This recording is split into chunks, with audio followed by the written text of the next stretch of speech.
Dan ternyata menurut Emin, wanita tersebut bukan sakit biasa, melainkan dirasuki oleh sosok yang kita tahu tak kasat mata.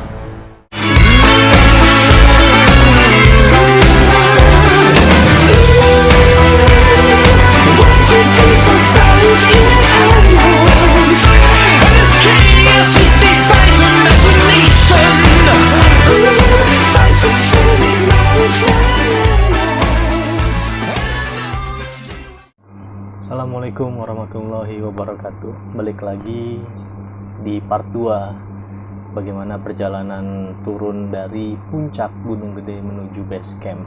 Kalau di part 1 kita menceritakan dari base camp menuju puncak, dan part 2 nya kali ini adalah turunnya.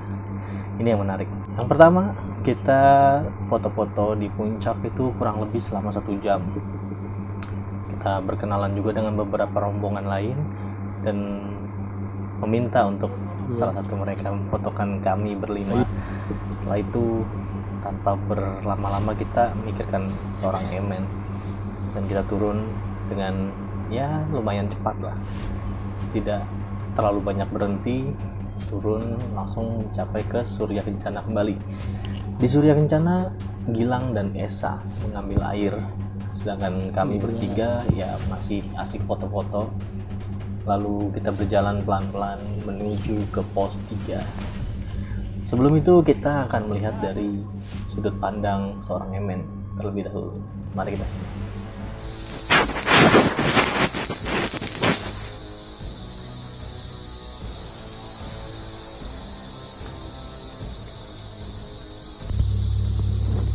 Nah, di sini kita melihat Emen sedang memasak ya.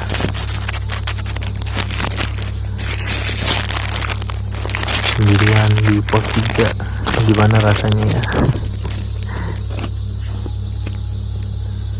Dan menurut kesaksian dari Emen, ketika dia memasak pada siang hari, dia didatengin oleh sosok berambut panjang berbaju putih yang biasa kita sebut Mbak Kunti. Namun Emen mengabaikan hal itu, dan dia masa bodoh lah dengan hal-hal seperti itu. Oke, setelah kita melihat sudut pandang dari seorang Emen, kita lanjut jalan dari Surya Kencana menuju ke pos 4. Namun baru beberapa langkah meninggalkan Surya Kencana, kita sudah gerimis turun lagi dan hujan saat itu. Dan sialnya tidak ada satupun di antara kita yang membawa jas hujan. Jadi ya udah, mau nggak mau kita neduh aja semua gitu kan. Ada warung di dekat Surya Kencana tuh, kita neduh di situ sambil makan pisang goreng, ya pokoknya neduh lah. Tapi ditunggu-tunggu sudah mungkin kurang lebih 1 jam, dan waktu pun sudah menunjukkan pukul 2.30 sore.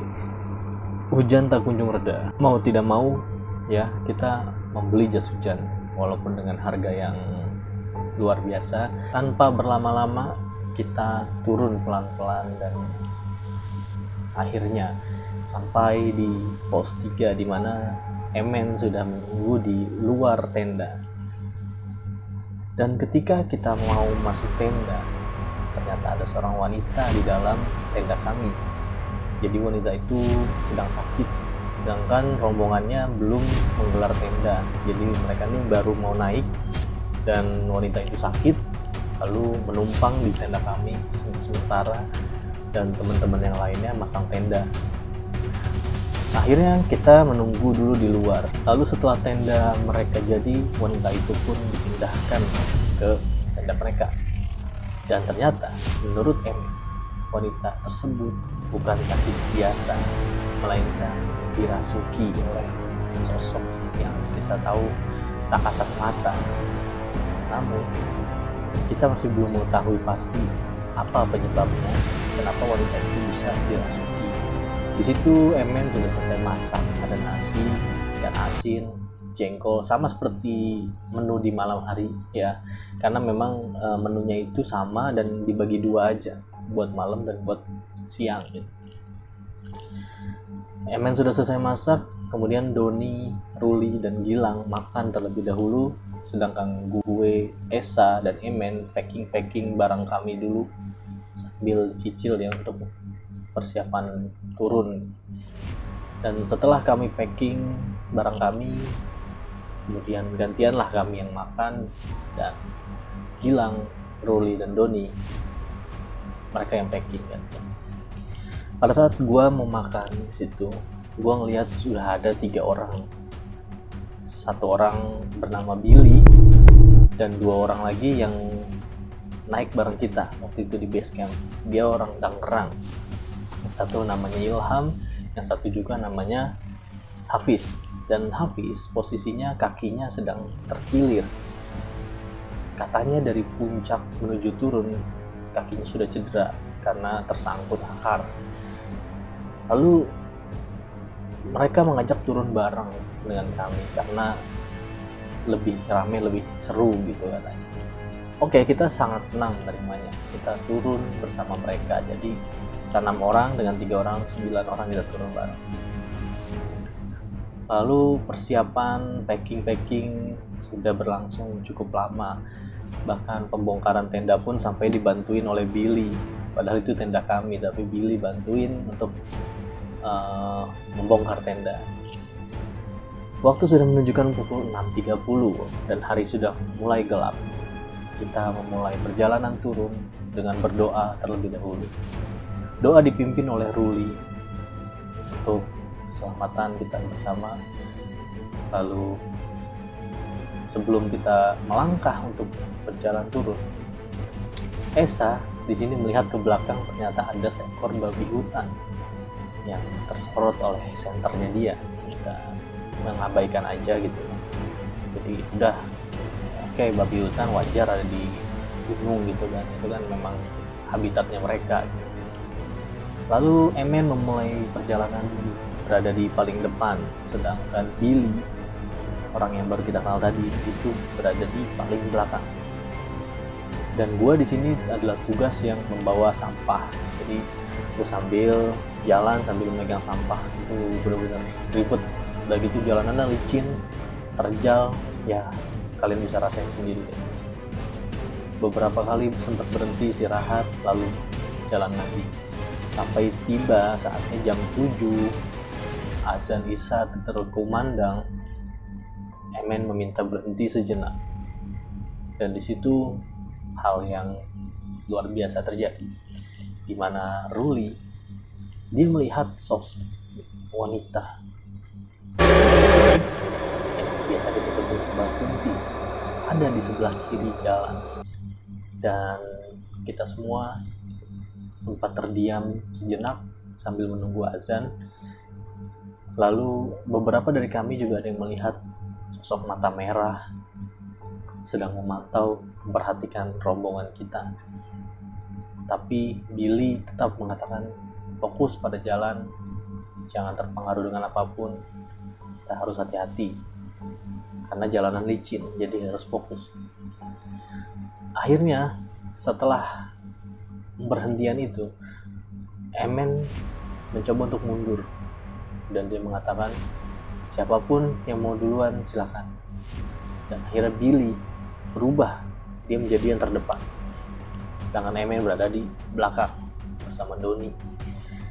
Dan kita sangat terbantu dengan adanya Billy. Sampah yang tadinya gue bawa itu diambil alih sama dia, ditolongin sama dia. Dia tahu gue kerepotan, dia tahu gue bener-bener agak ngeri gitu ya untuk turun sambil bawa sampah, agak ribet dan tangan kiri megang senter. Jadi diambil sampah sama dia. Dan gue ngerasa tertolong banget sih, meringankan beban gue ya. Setelah itu kita berjalan menuju ke pos 2 tanpa berlama-lama, dengan jalan yang cukup cepat. Walaupun Hafiz dengan kaki terpincang-pincang, tapi dia tetap berjalan dengan cepat, dengan baik ya. Sampailah kita di pos 2, lalu kita beristirahat di situ. Tidak berlama-lama lagi, kita dari pos 2 menuju ke pos 1, di mana keanehan terjadi lagi di pos 1. Baru sampai di pos 1, perasaan mual, perasaan yang gak biasa gue rasain. Ini bener-bener gue rasain di pos 1. Dan ketika itu gue berada di dekat Emen. Gue bilang sama Emen, gue minta kopi.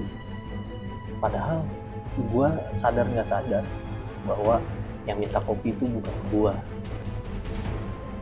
Jadi itu sebuah keanehan menurut gue yang gak dirasain sama yang lain.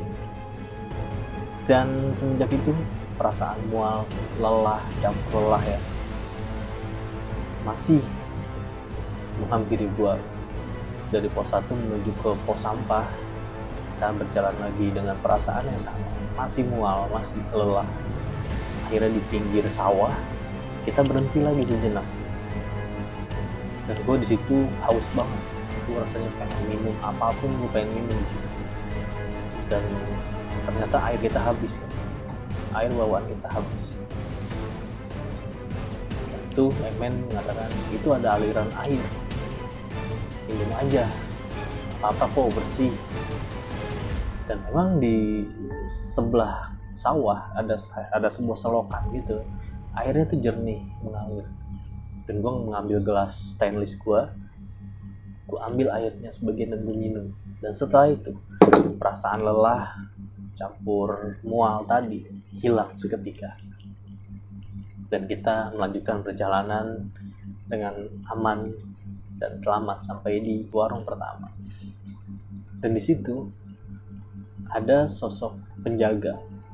Dia menanyakan apakah rombongan sudah lengkap. Masih kurang 2 karena Hafiz dan Ilham berada di belakang. Lalu ketika mereka sampai, Ilham dan Hafiz, penjaga tersebut menghampiri Hafiz dengan memegang kakinya. Lemesin aja, jangan tegang. Nah, jangan ditarik juga. Iya, emang ada sadia tentunya di warung di tukangannya. Nah, risiko pakai sepatu kayak gini ya. Iya. Terus buat pelajaran juga. Hanya kan tadi gua bilang juga kan. Jangan pakai sepatu kok gitu. Lu bisa pinjam. Dan setelah diurut ternyata memang Hafiz tidak bisa melanjutkan perjalanan, sehingga kita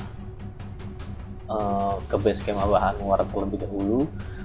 Lalu Billy mengambil motor dan menjemput Hafiz dari warung pertama tadi. Setelah Hafiz dibawa ke base camp Aba Anwar, ada 2 orang lainnya, atau biasa kita sebut ranger lah ya. 2 orang ranger menghampiri Hafiz untuk mencoba menyembuhkan kaki Hafiz. Namun setelah kita menunggu beberapa waktu, tak kunjung sembuh. Entah ada apa yang menimpa Hafiz. Konon katanya, menurut beberapa orang di sana, kaki Hafiz ini bukanlah sakit biasa, melainkan ya ada sesuatu yang memeganginya katanya. Beberapa pendapat orang di sana seperti itu. Dan ternyata semua kesialan, semua keapesan yang kita alami selama 2 hari ini itu diduga karena perbuatan sepasang kekasih yang bersama kita naik waktu itu. Dia berasal dari Jakarta Barat yang kita samarkan namanya menjadi Dimas dan Dewi. Mereka berbuat yang tidak senonoh selama pendakian. Jadi mereka mendirikan tenda di pos 4, dan saksinya adalah Billy, di mana Billy mendengar suara desahan di jam 3 pagi, dan Billy mengatakan mereka lah penyebab semuanya. Jadi untuk kalian semua para pendaki, hormatilah tempat seperti itu ya. Jangan kita berbuat seenaknya. Kita bisa ambil pelajaran dari sini. Semoga kedepannya lebih baik lagi. Salam pendaki.